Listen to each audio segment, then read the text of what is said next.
Hello there, you're watching Nightline. I'm Anita Wu, news making the headlines.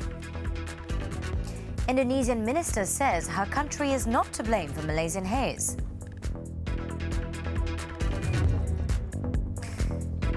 And Scottish judges rule UK Parliament suspension unlawful.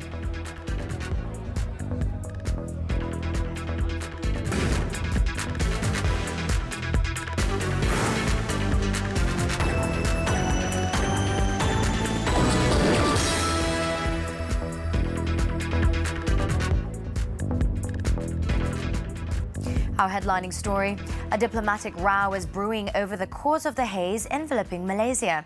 This was after Indonesian Environmental Affairs and Forestry Minister Siti Nurbaya Bakar reportedly claimed on Wednesday that the thick smog affecting Kuala Lumpur was not caused by hotspots in the Republic, but originated from Sarawak and Peninsular Malaysia instead. Nurbaya was quoted saying that the Malaysian government was not being transparent about the origin of the haze and insisted that the smoke from the fires in her country had only entered Malaysia last Sunday for an hour. She even said she would be writing a protest letter to the Malaysian ambassador on the matter to urge Indonesia's neighbour to provide what she calls correct information.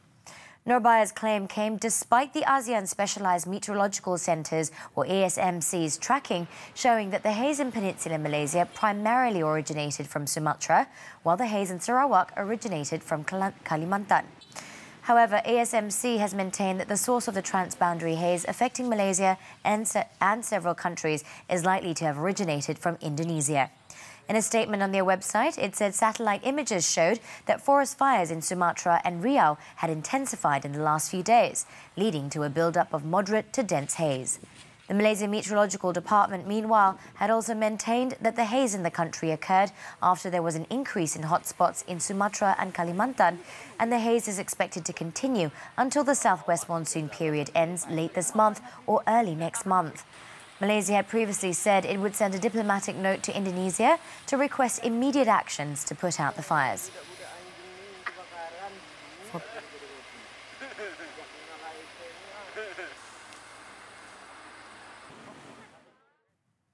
On the other hand, the Department of Environment, DOE, has imposed a ban on open burning in the whole country, except for cremation, religious purposes, grilling or barbecuing, and flaring until the end of the southwest monsoon period. The Department Director General Nurlin Jaafar issued the order in view of the haze that has enveloped the country since September 5th. The southwest monsoon prevails from May to September. In a statement on Wednesday, she said the ban has been imposed in accordance with the powers vested with the Director General of Environmental Quality under the Environmental Quality Act 1974. Nurlin said offenders can be fined up to 500,000 ringgit or sentenced to a jail term of up to 5 years or both. A maximum compound fine of 2,000 ringgit can also be imposed for every offence. She advised the people to help extinguish small fires and report any open burning to the DOE as well as the Fire and Rescue Department. They can contact the DOE and the Fire and Rescue Department to report open burning.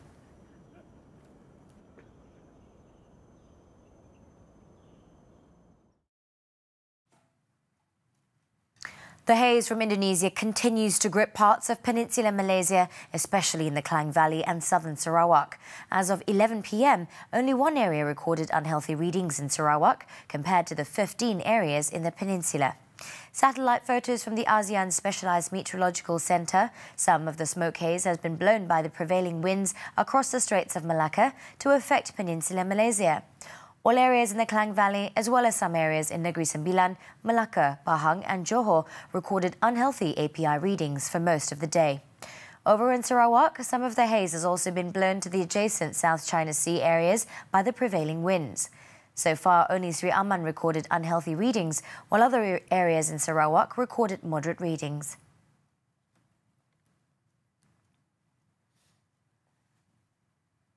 In the meantime, airports will only enforce the low visibility operating procedures when the horizontal visibility drops below 400 metres.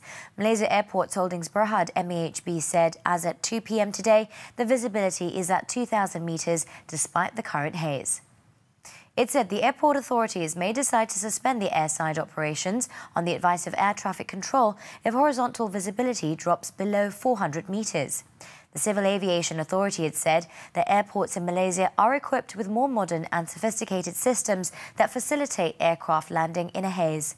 The Langkawi International Airport was closed temporarily for over 3 hours in October 2015 due to haze. That resulted in low visibility of only 500 metres, causing hundreds of passengers to be stranded at the terminal building.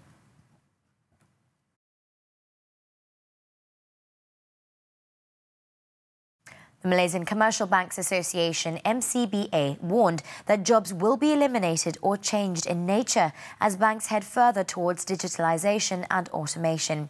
In an article in Suara Nube, the newsletter of the National Union of Bank Employees, MCBA said it is necessary for banks to move in such a direction in order to remain relevant.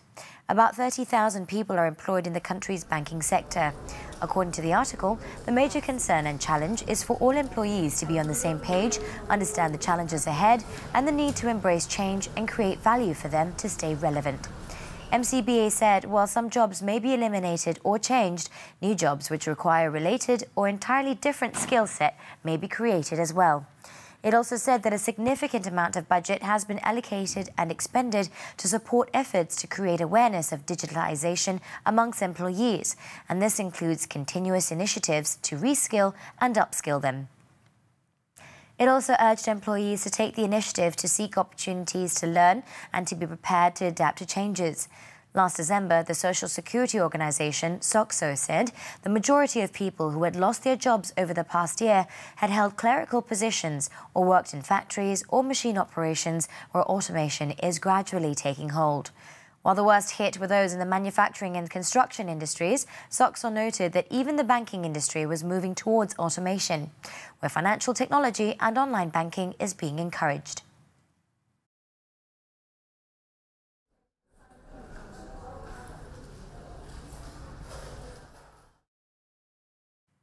Sime Darby Berhad is acquiring 3 luxury car dealerships in Sydney, Australia for 321 million ringgit. The 3 dealerships represents the BMW, Mini, Volkswagen, Jaguar and Land Rover marques. In a filing to Bursa Malaysia, the group said its subsidiary Sime Darby Motors Sdn Berhad had entered into definitive agreements with Inchcape Australia Limited's automotive retail unit Trivet for the acquisition. Sime Darby said the proposed acquisition is in line with the group's strategy in the Australian retail luxury segment and will strengthen the group's presence and brand visibility in Parramatta, one of Sydney's most recognised automotive retail locations. It said the proposed acquisition is expected to be completed by early December 2019.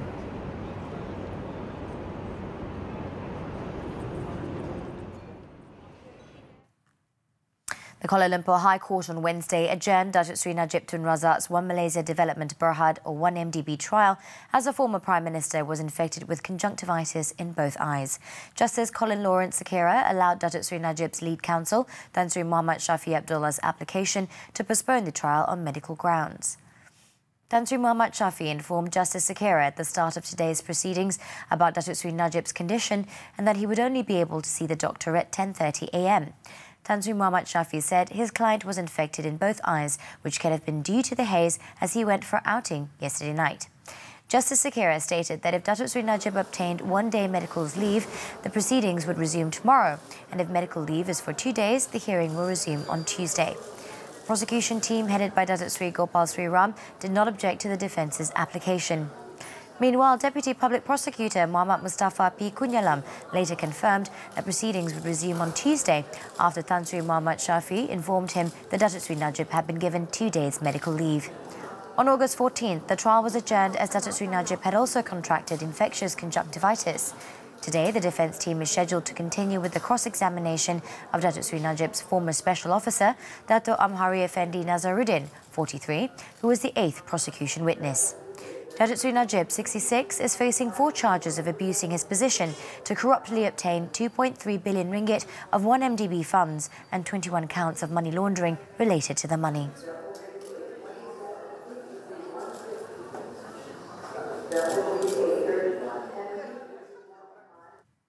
The Malaysian chapter of the International Real Estate Federation, or FIABC Malaysia, will be hosting the prestigious Malaysian Property Award to recognise and give recognition to property developers. According to its president, Michael Gay, the recognition will be given to the best in the industry as they will undergo a strict selection process. We invite participants into our 14 categories including residential, commercial, industrial, resort, office, and the participants are evaluated robustly into many stages, which are then judged by panel of judges. FIABC Malaysia also had signed a memorandum of understanding with Media Prima television networks to promote the event. The Malaysia Property Award will be held on November 2nd this year at One World Hotel in Petaling Jaya, Selangor. FIABC was introduced in Malaysia in 1975, and its purpose is to foster goodwill and understanding with international organisations. It also promotes progress and developments through better systems.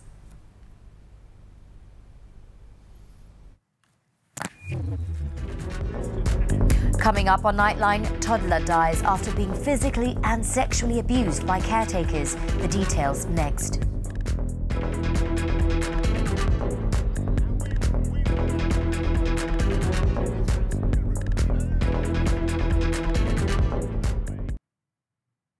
Welcome back. Nightline continues.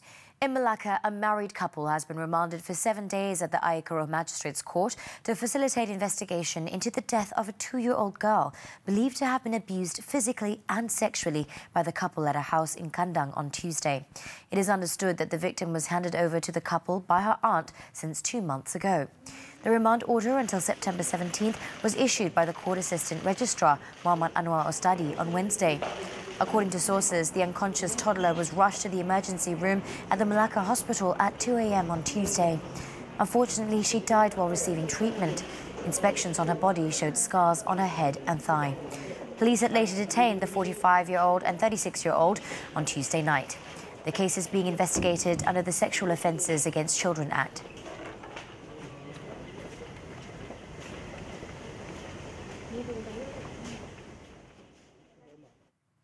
The Royal Malaysian Customs crippled 5 attempts to smuggle cigarettes via air route between August 6th and September 10th.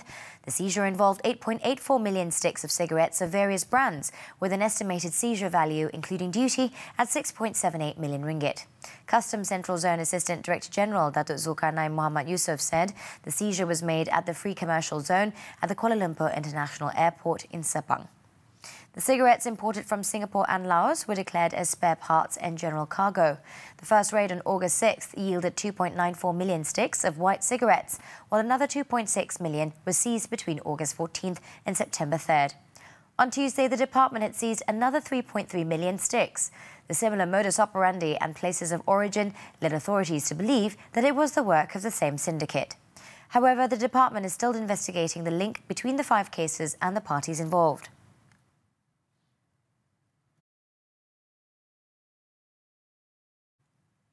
In Pulau Pinang, Deputy Chief Minister P. Ramasamy and Bagan Dalam Assemblyman Satis Muniandi were grilled by the police for hours on Wednesday over allegedly issuing defamatory statements against preacher Dr. Zakir Naik.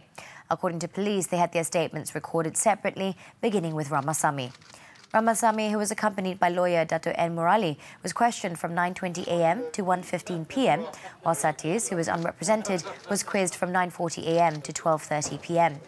On August 16th, Dr. Zakir had made a police report against 5 individuals, accusing them of defaming him in relation to his speech he made in Kota Baru early last month.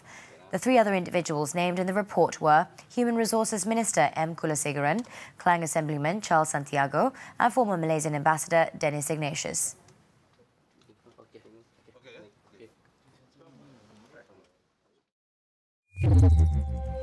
In Terengganu, the machete-wielding man accused of slashing Besut District Police Chief Muhammad Zamri Muhammad Rawi on August 15th was ordered on Wednesday to undergo mental examination by the Sessions Court in Besut. Judge Wan Azimah Yaakob made the call on 33-year-old Muhammad Nazli Muhammad Nasir, ordering him to admit himself to Permai Hospital in Johor Bahru within the month. On August 22nd, Muhammad Nasli, who is self-employed, pleaded not guilty to voluntarily causing grievous hurt to Muhammad Zamri by attacking him with a machete, which resulted in a serious injury to the victim, causing the victim to lose his right thumb. The court set October 10th for case remention. In Perak, a lower Sharia court judge and a policeman were remanded for 5 days from Wednesday in connection with a bribery case. The Malaysian Anti-Corruption Commission (MACC) arrested the 37-year-old judge at a restaurant in Desa Cemor Ipoh at 11:30 p.m. on Tuesday, while the 30-year-old Lance Corporal was picked up at the Bukit Merah police station on Wednesday at 1:30 a.m. It was alleged that the judge had received 4,000 ringgit from a police inspector to resolve an ongoing Howard case.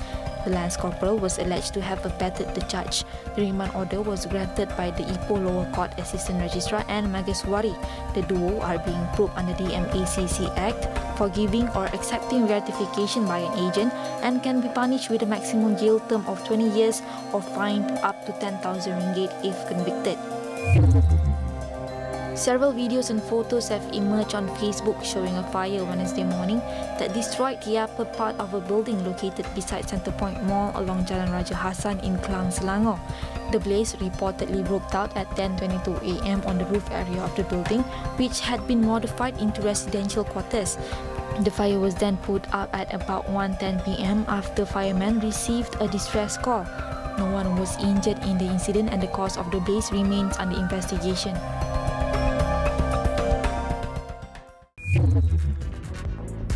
Coming up, Beijing exempts certain US products from tariffs. Stay tuned.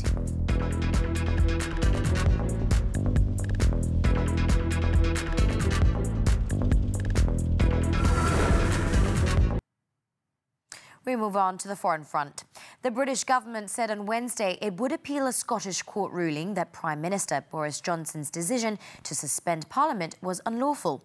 In a statement, a government spokesperson said they were disappointed at the decision and claimed suspending Parliament was the legal and necessary way of delivering a strong domestic legislative agenda. Earlier, Johnson's 5-week suspension of Parliament in the run-up to the October Brexit deadline had been ruled unlawful by the highest appeal court judges in Scotland. The case was originally dismissed at the Court of Sessions last week, where Judge Lord Doherty said it was for politicians and not the courts to decide on shutting down the Commons and Lords for 5 weeks. But 3 judges of the Inner House, the Supreme Civil Court in Scotland, disagreed with that ruling on Wednesday.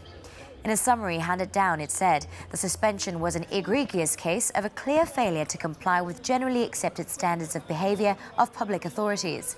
It added there were 2 principal reasons for Johnson closing Parliament.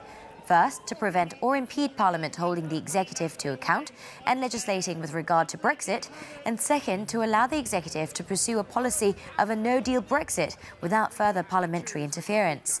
It said the suspension of Parliament was therefore unlawful and is thus null and of no effect. The ruling, however, will not immediately affect the current suspension of Parliament, which started in the early hours of Tuesday, as no order had been given by the court to cancel the suspension ahead of a full hearing for the UK government to appeal the decision at the Supreme Court in London, which starts on Tuesday next week. We cannot have a presidency, but a Prime Minister.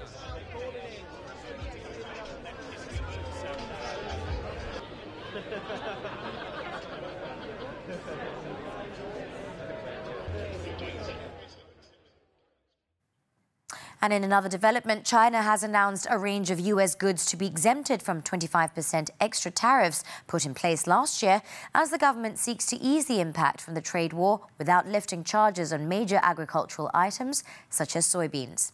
Pharmaceuticals and lubricant oil are among exclusions to levies on imports announced by the Ministry of Finance on its website. The exemptions will cover 16 categories of products, ranging from fish food to pesticides, and will be effective from September 17th to September 16th, 2020. Today's exemptions apply to the first round of tariffs China imposed on US goods starting last July in retaliation for higher US levies. The ministry said further rounds of Chinese exemptions will be announced in due course.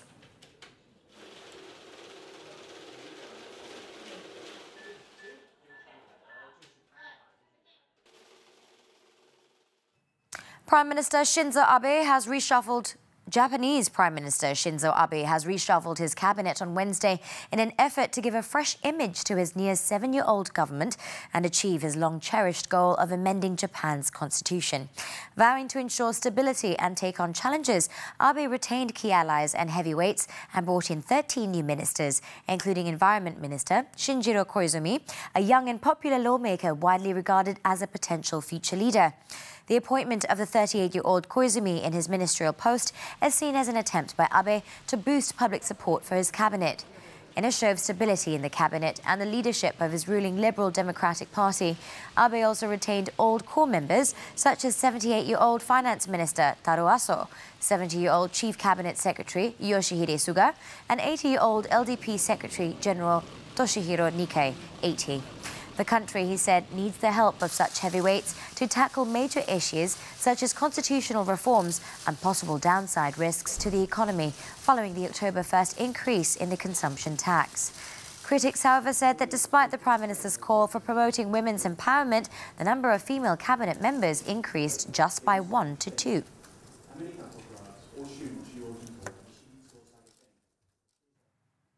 Former Indonesian President B.J. Habibie has died at the age of 83. In confirming the matter, his son said Habibie died of heart failure at Jakarta's Gatot Subroto Army Hospital at about 6 p.m. local time on Wednesday. Habibie, whose full name was Bacharuddin Jusuf Habibie, was Indonesia's third president following Suharto's more than 30-year-old rule. An engineer by training, he was in office for less than 2 years. He saw Indonesia through the Asian financial crisis and ordered a referendum for East Timor's independence. The body of the late president will be taken to his house in Kuningan, Jakarta, and he will be buried next to his wife in the Kalibata Heroes Cemetery on Thursday.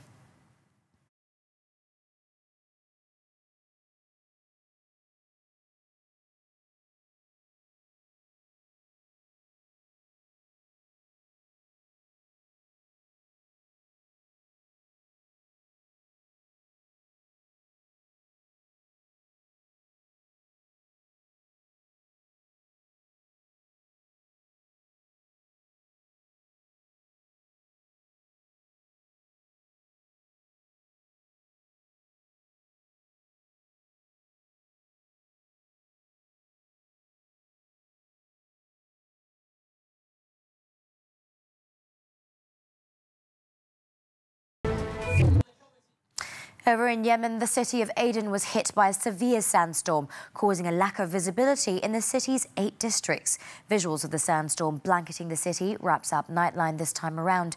With that, I'm Anita Wu. Thank you for tuning in. And with the haze, please take extra precaution. Good night.